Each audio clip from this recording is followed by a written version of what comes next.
स्वागत है। मैं दिशा सेन। तो चलिए बात करते हैं आज की खबरों की।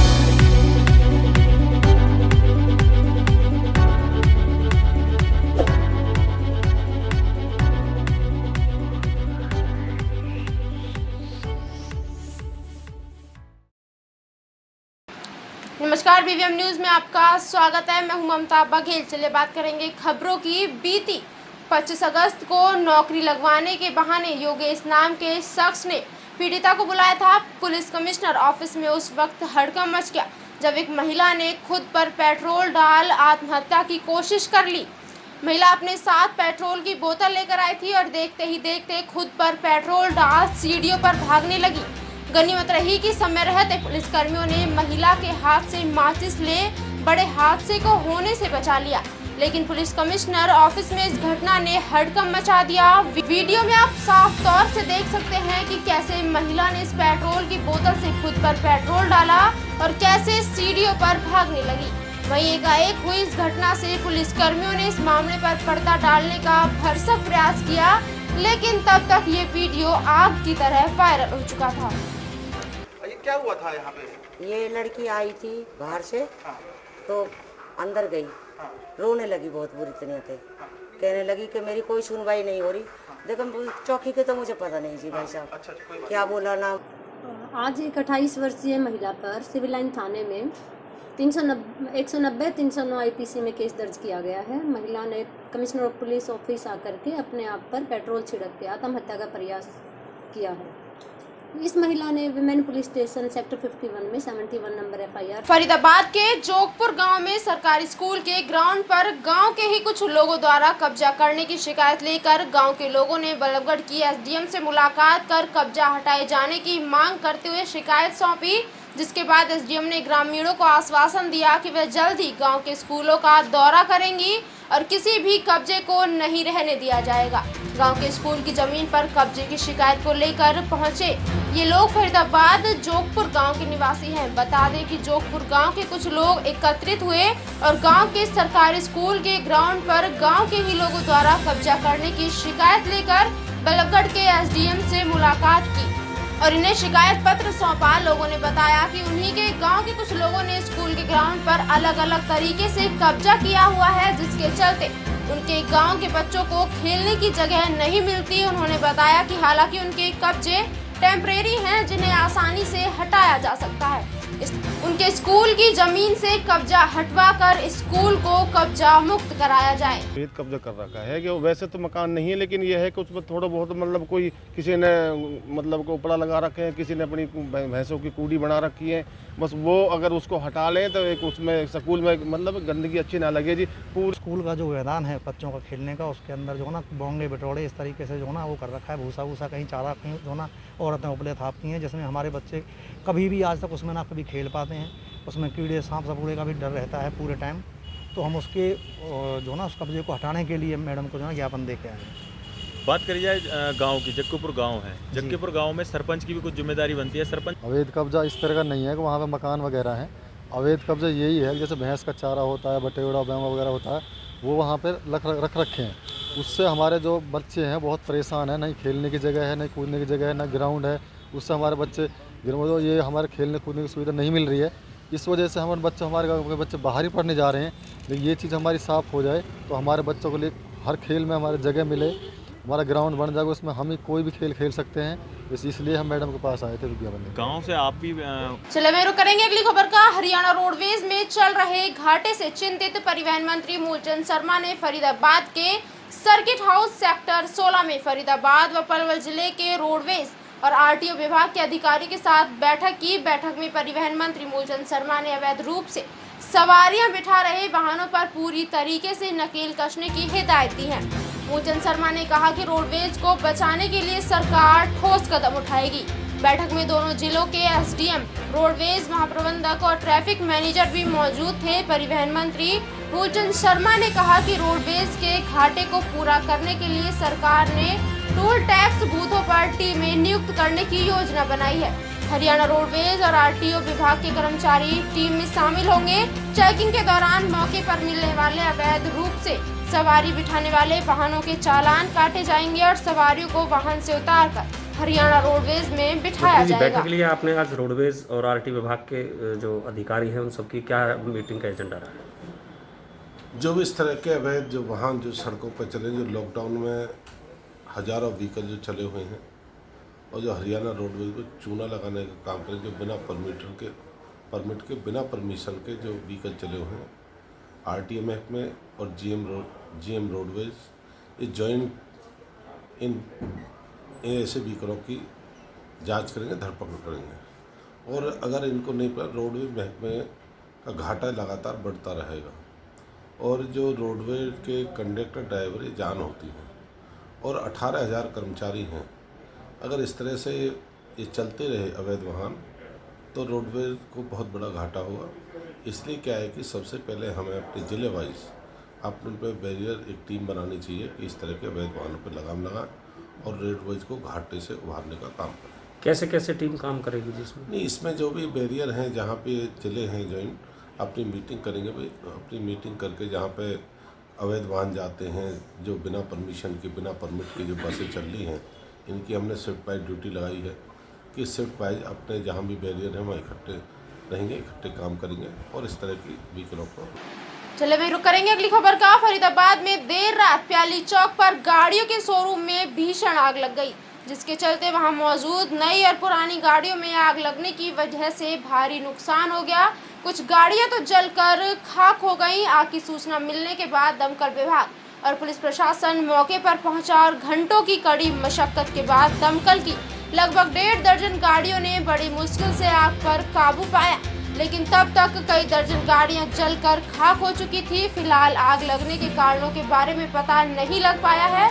तो इस मामले में शोरूम की तरफ से कोई भी बोलने को तैयार नहीं हुआ, लेकिन इलाके के विधायक नीरज शर्मा ने फरीदाबाद के तमाम ऐसे शोरूमों पर सवाल उठाए हैं जो प्रशासन की निगरानी में बिना CLU के चल रहे हैं। और ये शासन प्रशासन की लापरवाही, अमीर लोगों का लालच, गरीबों की जिंदगी के संग खिलवाड़, सबका मिलाजुला असर है।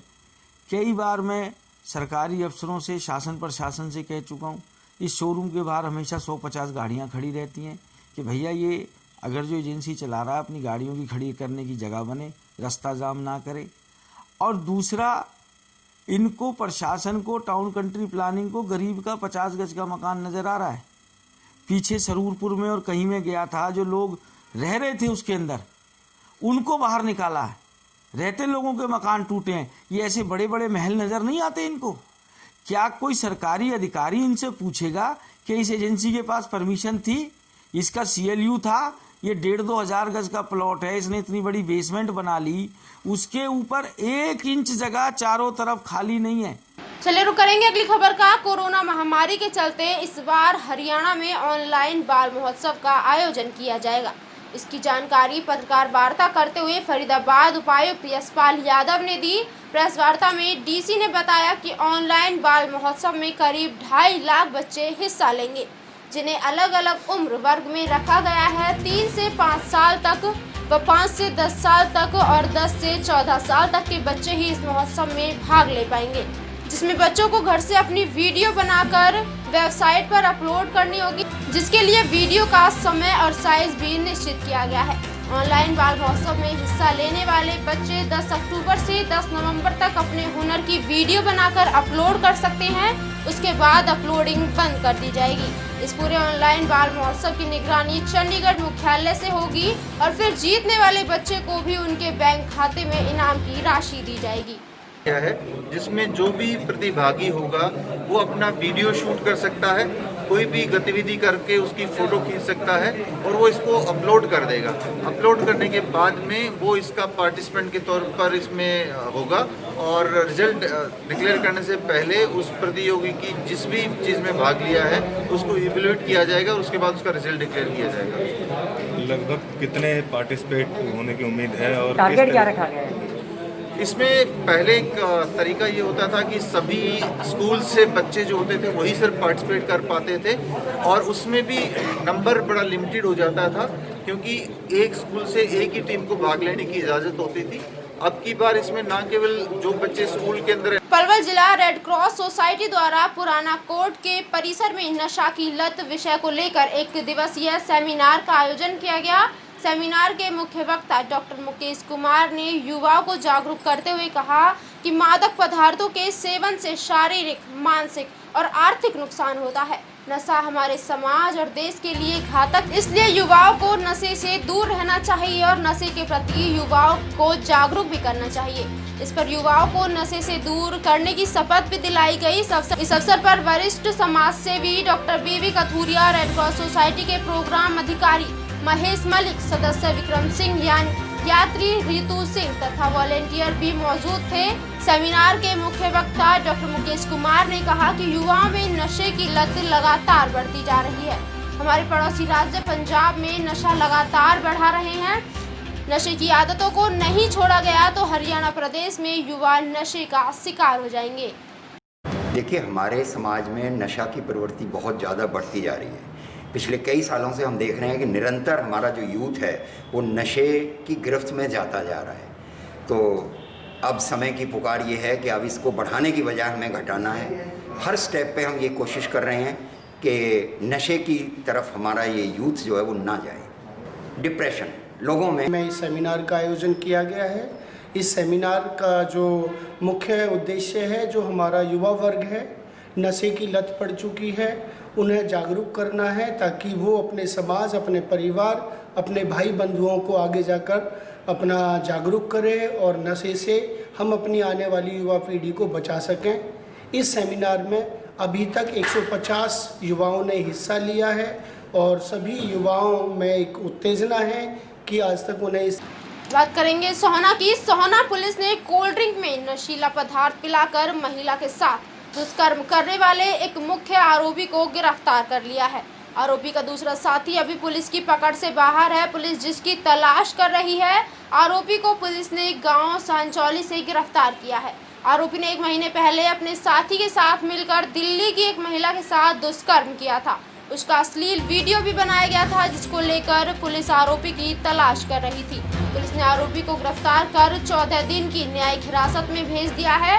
वहीं दूसरे आरोपी की तलाश कर रही है। सितंबर माह में दिल्ली निवासी एक महिला ने पुलिस में शिकायत दी, जिसमें बताया कि वह अपनी ननद के साथ गांव धौज गई थी, जहां पर उसकी ननद के पास 2 युवक आए, जिनके साथ वह एक कार में बैठ गई। दोनों आरोपी महिला को कार में बिठाकर सोहना नुनेरा टूल टैक्स के पास लेकर आए और महिला को कोल्ड ड्रिंक में नशीला पदार्थ पिलाकर उसके साथ बारी बारी दुष्कर्म किया। क्या मामला था पूरा?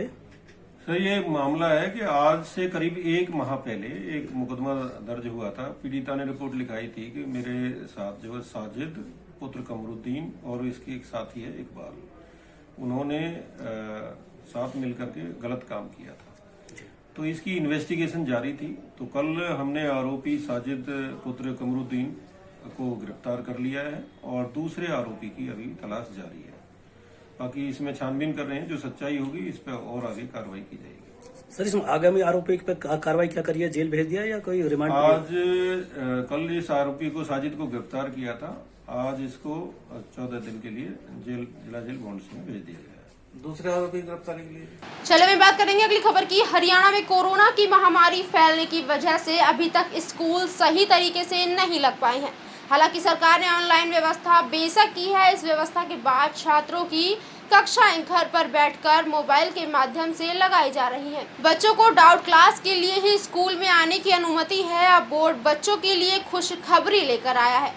बच्चों के सिलेबस अब 30% तक कम कर दिए गए हैं, जिसकी जानकारी बोर्ड ने अपनी वेबसाइट पर डाल दी है। कोरोना महामारी देश भर में फैली हुई है, जिस कारण स्कूल व कॉलेज बंद पड़े हुए हैं। बच्चों को स्कूल में केवल डाउट क्लास लेने के लिए ही अनुमति प्रदान की गई है। बच्चों की पढ़ाई कोरोना महामारी की वजह से प्रभावित बेशक हो रही है, लेकिन बच्चों को फिर भी पढ़ाई से जोड़ने के लिए सरकार ने ऑनलाइन शिक्षा जारी करी हुई है। बच्चे मोबाइल के माध्यम से पढ़ाई कर रहे हैं। Board chairman doctor Jagveer Singh ने बताया कि कोरोना महामारी के चलते बच्चों की शिक्षा पूर्ण रूप से नहीं हो पा रही है। इस बात को देखते हुए बोर्ड ने कक्षा 9वीं से 12वीं तक का सिलेबस 30% तक कम कर दिया है। बोर्ड के चेयरमैन ने बताया कि बच्चों व अध्यापकों को दिक्कत ना हो, इसलिए सिलेबस बोर्ड की वेबसाइट पर भी डाल दिया गया है। करना पड़ेगा सर? कोविड-19 की परिस्थितियों के कारण से विद्यार्थियों का जो समय की हानि हुई है, अपनी कक्षाएं लगा नहीं पाए या अध्यापक देर से शुरू कर पाए, उसको ध्यान में रखते हुए बोर्ड ने भी निर्णय लिया कि 30% सिलेबस कम किया जाए। 9वीं 10वीं का प्रत्येक विद्यार्थी बोर्ड की साइट पर देख सकता है, 11वीं 12वीं का 1-2 दिन में लगा दिया जाएगा, तो उसके हिसाब से अपना सिलेबस कम कर लें। अध्यापकों से भी निवेदन है कि उस हिसाब से ही सिलेबस देखते हुए उस हिसाब से ही पढ़ाएं। सर जो और कक्षाएं बोर्ड 9वीं से 12वीं तक की ही संबंध रखता है, पहली से 8वीं तक का SCRT के जिम्मे है, वो काम वो करेंगे। ये बोर्ड किस प्रकार से लोगों को है? BVM न्यूज़ में फिलहाल के लिए इतना ही। आप बने रहिए हमारे साथ, देखते रहिए BVM न्यूज़। नमस्कार।